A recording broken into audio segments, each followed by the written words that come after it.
people who get into the sport who have type 8 personalities. You know, they will do anything it takes to win. You know, there was a survey actually in the late 70s, I think, or early 80s by Goldman. It was a Goldman survey.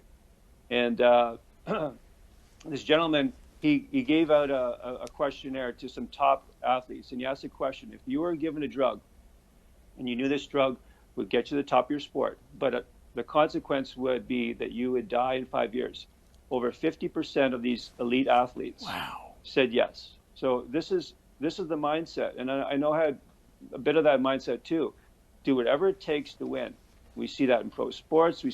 I'm not going to just pick on bodybuilding. So we need to take a second look at everything and what we promote in society. We promote, in the females also, the demographic. We promote the thin female body in magazines and movies, and for the guys we promote the most muscular guys on TV and Instagram and so on. So it's time to take a second look, because the damage that some of the guys are experiencing, not right away, but when they get to their 30s, 40s, 50s, especially their 50s, some of these top guys are experiencing major health consequences. So being perfect in what you're doing versus what God says.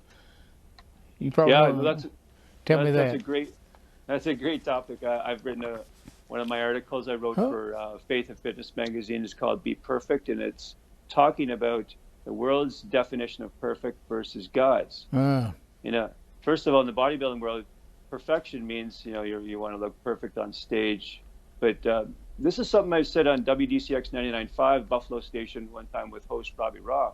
When you enter into this world of bodybuilding, or when you make health and fitness your main focus, you're always going to imagine something's wrong with you, because it could slowly be turned into a god. And one of the problems I think with the sport of bodybuilding, why I got out, was idolatry.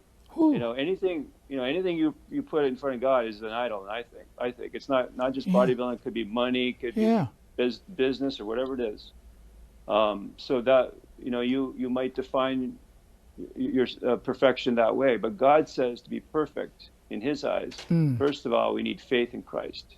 Jesus said, "Be perfect as my Father in heaven is perfect." And the only perfection we can really have, as you know, Dave, is by accepting Christ, and then Christ starts to do a work inside of us, and He perfects us.